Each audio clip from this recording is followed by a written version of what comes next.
What's up, Faith Family? Jarvis Guy and the Void Jarvis YT here, and welcome back to another Diecast review.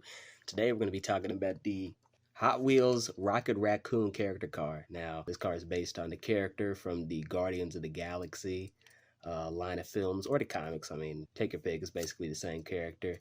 And this was first introduced in what I believe to be is the 2015 Marvel character car line of diecast. Now, there's no real way of telling. I lost the card this originally came with, so for now, we're just going to assume that this is a 2015 production model, even though it was probably re-released this year to coincide with the release of Guardians of the Galaxy Volume 3. Now, this car's design has been inspired by the character of Rocket Raccoon.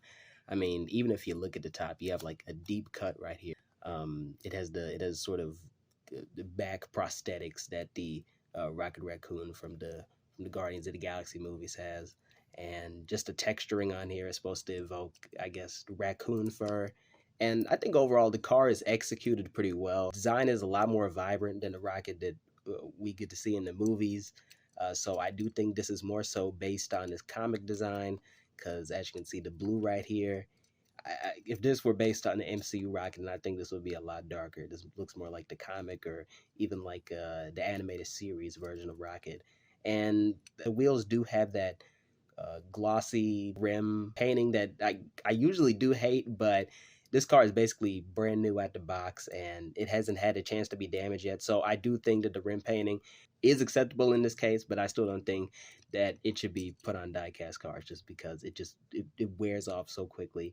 And when it wears off, it looks like complete shit. And I will never stop saying that. It's been 3 years I've been saying that, and I still hold firm to believe that they should stop painting the rims of these wheels, because they always do cheap paint, unless they're gonna go all the way and just paint the whole thing in.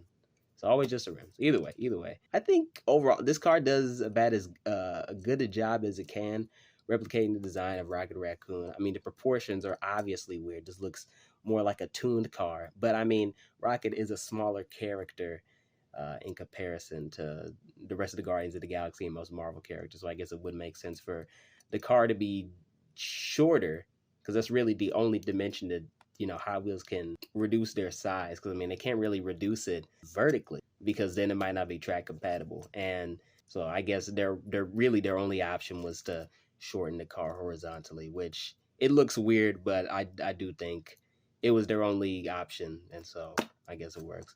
One criticism I do have is at the back right here. I guess these are supposed to be rocket boosters. These are like random hazard sign designs. So I think they could have done a much better job of just like adding some details that actually make this look like a full-on rocket engine. I guess there are the exhaust pipes there, but this is like the actual propulsion system, or I guess like the rocket boosters that they have in place of NOS. So I don't know. I think this part was a little lazily done. But overall, I do think they did a decent job with this car. It honors the Rocket Raccoon character pretty well. And, really my only criticism is at the back. I think they got a little lazy. So, yeah. In terms of recommendations, this is a definite recommend for me. As long as you get it for a good price. Because I kind of paid a markup for this. Really kind of paid a markup for this. This was about 3 times more expensive than the diecast usually costs for me. I guess because it is a licensed car from a particular brand, and character cards usually do have that premium associated with them. But it is a pretty well made car, and the texturing work is pretty well done. And I don't just mean that in the painting. I mean, like, when you actually feel the car, it feels different from other diecast cars. It just feels a lot more high quality, and the design work is overall pretty good. It's a cut above what you would usually get from Mattel in general. So I can recommend it on that front, and it is very plentiful. It is very plentiful. They re-released it last year and this year to coincide with the movie, so you really aren't going to have any trouble finding it. It's not going to be too expensive. You won't have to resort to online like secondhand sites to get it. You can just go into the store and it's probably there. So in that case, it's a definite recommend. Just make sure you don't pay too much for it. Now, I can't really define what too much means, but if you like walk into AutoZone and see this car for $8, then don't buy it. It's simple as that. Because the other day I walk into an AutoZone and I see an Incredible Hulk car selling for $8. So don't be the guy that's stupid enough to actually pay that much for it. Buy it for a fair price. If you buy it for a fair price, then that's a recommend for me. But either way, I think I've said enough. I think I've jabbered on long enough. That'll basically wrap it up for my review of the Hot Wheels Rocket Raccoon character car. A cut above the rest, very well done.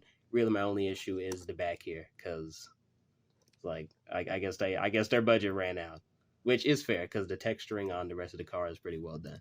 Either way, I've been Jarvis Guy and the Void Jarvis YT. Stick around for more diecast content, and I will see you guys in the next one. And as always, giggity giggity, giggity goo. Stick around.